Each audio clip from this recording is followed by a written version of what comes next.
فرمایا لہم قلوب لا یفقہون بہا، اللہ پاک جل شانہ فرماتے ہیں جس کا دل قرآن کریم سمجھنے کا عادی نہیں، لہم قلوب لا یفقہون بہا، جس کا دل قرآن سمجھنے کے لیے تیار نہیں، وَلَهُمْ أَعْيُنٌ لَا يُبْصِرُونَ بِهَا، جس کا کان اللہ کا قرآن سننے کے لیے تیار نہیں،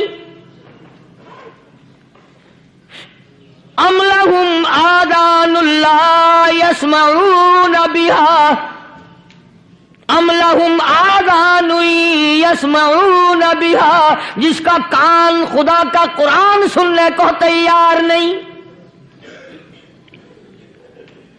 خدائی فیصلہ سنو، اللہ کے قرآن کا فیصلہ سنو، اللہ کے کلام کا فیصلہ سنو، جس کا کان میرا کلام سننے کے لیے تیار نہیں، جس کو میرا قرآن سن کے مزہ نہیں آتا، جس کو میرا کلام سن کے حلاوت نہیں آتی، جس کو میرا کلام سن کے لذت نہیں آتی، جس کی روح تازی نہیں ہوتی، جس کو لطف نہیں آتا، جس کو کیف نہیں آتا، جس کو سرور نہیں آتا، جو میرا قرآن سننے کو تیار نہیں، جو میرا قرآن آنکھوں سے دیکھنے کو تیار نہیں، جو میرا قرآن سننے سمجھنے کے لیے تیار نہیں، آؤ پھر خدائی فیصلہ سنو۔ فرمایا اولئک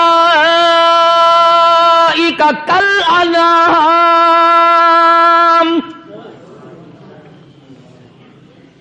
میرا فیصلہ نہیں، کسی پارٹی کا فیصلہ نہیں، کسی فرقے کا نہیں، کسی طبقے کا نہیں، کسی جماعت کا نہیں، فرمایا اولئک الانعام، پیدا کرنے والا مالک و خالق کہتا ہے مجھے اپنی کبریائی کی قسم یہ سارے جانور ہیں،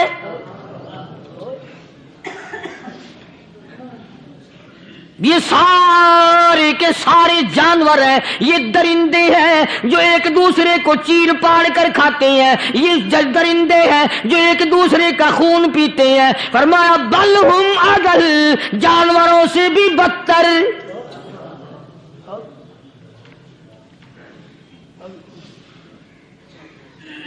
جس کے دل میں قرآن سن کر ترس نہیں، جس دل میں رحم نہیں، اپنے سے کمزور دیکھ کر جس کے دل میں شفقت نہیں، مہربانی کا مادہ نہیں، فرمایا وہ کوئی بندہ ہے، وہ تو جانور ہے۔ اور خدا غضب میں آ گیا، فرمایا بل ہم اضل، اس سے بھی بدتر۔ اللہ والے جو ہیں وہ ان خصلتوں کو دور کراتے ہیں، اور وہ آدمی کے مزاج اور دل میں سے ایسی چیزیں نکالتے ہیں جو اس کی بربادی کا ذریعہ بنتا ہے۔ دل کی بیماریوں کا کسی کو فکر نہیں، بخار ہو جائے آپ چڑھ جائے آپ کو پتہ چل جاتا ہے، نزلہ ہو جائے آپ کو پتہ چل جاتا ہے، کھانسی ہو جائے پتہ چل جاتا ہے، دل کی بیماریوں کا کیا پتہ چلے؟ صحابہ اکرام رضوان اللہ تعالی علیہ مجمعین کی جماعت کے اللہ پاک کے محبوب حضرت محمد الرسول اللہ صلی اللہ تعالی علیہ وسلم نے دلوں کی صفائی کی۔ پہلے لوگ جھونپڑیوں میں کچے کوٹھوں میں رہتے تھے، نہ اتنی صفائی تھی نہ اتنی ترقی تھی۔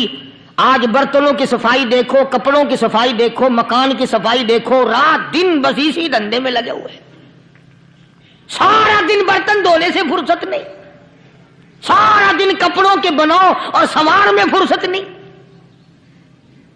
تو اللہ والے ایسے موقع پر بڑی عجیب بات کہتے ہیں، وہی مجذوب ہے، مجذوب علی رحمت کہتے ہیں بظاہر تو ہر شے میں بے حد صفائی، بظاہر تو ہر شے میں بے حد صفائی، مگر دل میں ہے گندگی انتہائی۔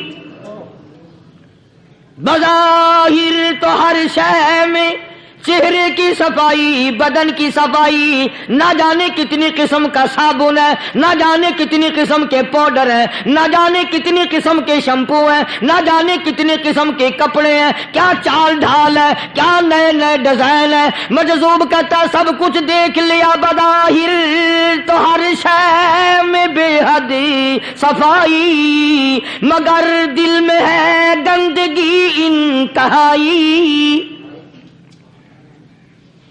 جس یار کی بیٹھک میں بیٹھ کے کھانا کھایا، جس رشتہ دار کی بیٹھک میں بیٹھ کے کھانا کھایا، اسی کی بہن کو دیکھ کر آبرو پہ ڈاکہ ڈالنے کا پروگرام ہے۔ جس دوست کے گھر میں بیٹھ کے کھانا کھایا، اسی دوست کی بیوی کی عزت لوٹنے کا پروگرام ہے۔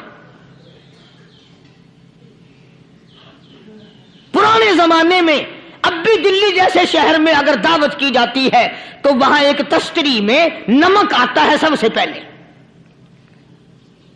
عرب میں بھی دستور تھا پرانے زمانے میں، اگر کوئی دعوت کرتا، کوئی تقریب کرتا، سب سے پہلے نمک آتا تھا۔ ایک ایک انگلی ہر شخص نمک چاٹتا تھا۔ کیا مطلب؟ جس نے نمک چاٹ لیا اب وہ نمک حرامی نہیں بنے گا۔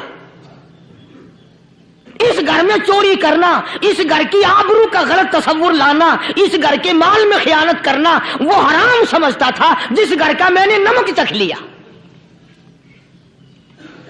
اور مسلمانوں کی بات نہیں، ہندوؤں کی بھی یہ باتیں تھی۔ مولانا محمد علی صاحب جلندری سب قید رحمت اللہ علیہ فرمایا کرتے تھے کہ ایک سکھ تھا بہت بڑا ڈاکو، مسلمان اور ہندو مل کر اس کو ساتھ ملا کر کے لے گئے کہ یہاں اس گاؤں میں اس پنڈ میں ڈاکہ ڈالے۔ سفر کر کے گئے، تکلیف اٹھا کے گئے۔ اس سکھ ڈاکو نے پوچھ لیا کہ یہ کون سا گاؤں ہے کہ یہ فلانا ہے۔ اچھا سارے کے سارے یہ تلاش کرو، یہ سوچ بچار کرو، اپنے پنڈ کی، اپنے علاقے کی، کسی مسلمان کی، کسی ہندو کی، کسی سکھ کی، کسی چوڑے چمار کی اس گاؤں میں لڑکی تو نہیں؟ ہمارے یہاں سے کوئی لڑکی تو شادی ہو کے یہاں نہیں آئی ہوئی؟ ان ساروں میں سے کہنے لگا کہ ہمارے بھنگی کی لڑکی جمعدار کی یہاں آئی ہوئی ہے۔ کہنے لگا واپس چلو، بیٹی بیٹی ہے، چاہے بھنگی کی ہو یا نواب کی ہو۔ ارے کل بیٹی کا ڈولا دیا تھا، آج ڈاکہ ڈالیں گے، شرم نہیں آئے گی؟